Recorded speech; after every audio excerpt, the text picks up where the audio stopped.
on pense aussi bien aux enseignants, aux professeurs. Il y a eu des cas de droit de retrait, en particulier dans les salles. Quel est votre avis à vous, Jean-Rémy Gérard? Est-ce que, par exemple, à titre personnel, vous êtes inquiet? Est-ce que vous envisagez, si on passait au stade 3, s'il y avait une circulation véritablement rapide du virus, une action, peut-être un droit de retrait, ou alors c'est pas du tout envisagé pour vous? Alors, pour nous, il faut bien distinguer ce qui se passe de manière générale, et de ce point de vue-là, nous, en tant que syndicat représentatif au SNALC, et les autres aussi, on est tenus au courant extrêmement régulièrement par le ministère. On a vu Jean-Michel Blanquer la semaine des vendredis dernier, et une nouvelle réunion demain après-midi, pour justement faire des points sur l'évolution de la situation. On a des documents qui sont mis à jour régulièrement. Nous, au SNALC, on a une page dédiée sur notre site avec toutes les informations nécessaires. Ça, c'est important.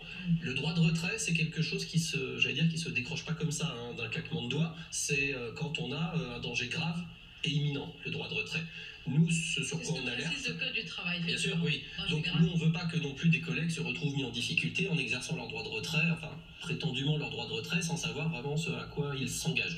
Nous, ce sur quoi on alerte, et on le redira demain au ministre, c'est notamment la situation des collègues qui ont des pathologies, qui ont déjà des difficultés respiratoires, des choses comme ça. Là, il nous semble qu'il faut agir avec un principe de précaution relativement large, et qu'à partir du moment où ces collègues ont un certificat de leur médecin, par exemple, un document prouvant cela, là, effectivement, ça paraît nécessaire que ces collègues ne se retrouvent pas dans des situations pathogènes, et donc qu'on ait une forme d'arrêt de travail, de suspension, en tous les cas, de l'activité, ce qui est prévu, d'ailleurs, ce qui est tout à fait prévu. Nous, on alerte surtout là-dessus, parce que l'on sait que c'est un virus qui touche davantage les personnes au fur et à mesure qu'elles sont plus âgées, donc que les élèves, sauf une fois encore ceux qui ont des pathologies, et pour nous il faut que ça s'applique aussi aux élèves, des élèves avec des pathologies respiratoires, faut pas qu'on les envoie comme ça dans des lycées à 1000 personnes non plus, voilà. Mais il faut effectivement avoir un principe de précaution proportionné et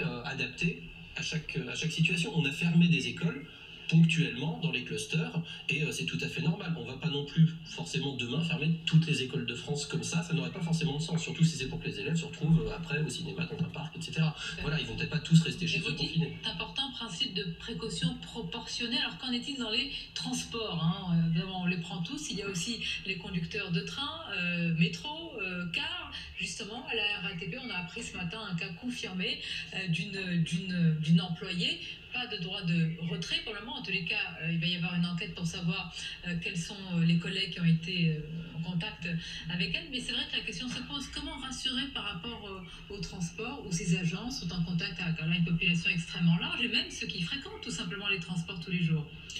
Il ne faut pas oublier qu'on peut être touché en faisant n'importe quel métier.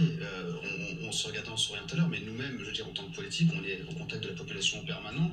Il y a des campagnes municipales en ce moment, donc il y a beaucoup de gens en contact de population. Donc toutes les personnes en contact de population. On a aussi des agents la semaine dernière qui ont été mis en quarantaine parce qu'ils étaient agents hospitaliers. Il y en a eu 3 qui ont été touchés par le virus. Donc il ne faut pas paniquer, c'est ce que je disais tout à l'heure. C'est-à-dire que ça peut arriver à tout le monde. Après, il faut se rappeler qu'une chose, c'est 80% des cas ne sont pas graves du tout, c'est l'équivalent d'une grippe.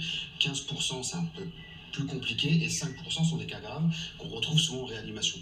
Mais nos hôpitaux sont prêts, on a de quoi accompagner correctement la démarche. Il faut rassurer la population, c'est qu'une bonne grippe, ça peut arriver à n'importe qui. Par contre, les personnes en grande difficulté, là, il faut vraiment pouvoir les protéger. Donc les personnes âgées ou les personnes qui ont certaines maladies, type diabète ou des problèmes déjà pulmonaires. Est-ce que ce discours, on l'entend en Italie Je ne sais pas si c'est une bonne grippe, mais souvent il y a une comparaison entre justement les chiffres de mortalité, évidemment, de la grippe, etc. Vous l'entendez aussi? Et on dit en particulier que chaque année en Italie, il y a 8 millions de personnes qui sont touchées par la grippe saisonnière, et il y a un pourcentage de 0,1% de décédés. Il y a 8000 décédés pour 8 millions de personnes. Donc dans ce cas-là, en Italie, on est à 3,5% de décédés par rapport à personnes qui ont eu avéré, la contamination avérée. Probablement, ils sont beaucoup plus nombreux, mais 3,5%. Donc c'est beaucoup plus que la grippe saisonnière, mais c'est beaucoup moins que la SRAS, par exemple. C'est ça, oui, vous confirmez? On est à peu près sur ces mêmes ratios en France, et évidemment, il y a des maladies qui ont un taux de morbidité plus élevé. Est-ce que vous essayez aussi, déjà, de communiquer? J'imagine que les citoyens, on a pas en campagne, mais vous êtes proche évidemment et sur vos territoires respectifs. C'est ce que vous essayez de faire passer comme message aujourd'hui? Oui, à la fois évidemment de rassurer et puis de faire en sorte que nos concitoyens adoptent les réflexes de se laver les mains, d'utiliser du gel hydroalcoolique. Et c'est, je crois, la base pour endiguer cette pandémie. Il y en est partout, notamment dans les écoles. Hein, tout à fait. Ça, c'est un point. Non, mais ça a l'air assez ridicule comme ça, mais en fait, non, c'est le premier sujet dans l'éducation nationale, c'est qu'on ait du savon dans les toilettes. Voilà. Et alors, il y a des tas de raisons pour lesquelles on peut ne pas avoir de savon dans les toilettes, qui sont liées parfois au fait que les toilettes sont des lieux qui sont souvent dégradés, y compris, même prioritairement par les élèves. À un moment, il faut une responsabilisation globale de la communauté éducative. C'est ce que vous allez dire demain à Jean-Michel Blanquer? Bien entendu, mais ça, le ministère n'a pas attendu pour contacter les collectivités locales, pour qu'il y ait des envois, etc. La difficulté, c'est qu'on a 60 000 écoles, plusieurs milliers de collèges, de lycées.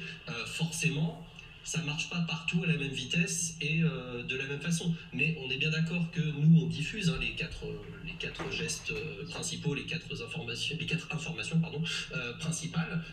Encore faut-il arriver à les mettre en œuvre partout. Et ça, c'est finalement notre sujet numéro 1 à l'éducation nationale. Et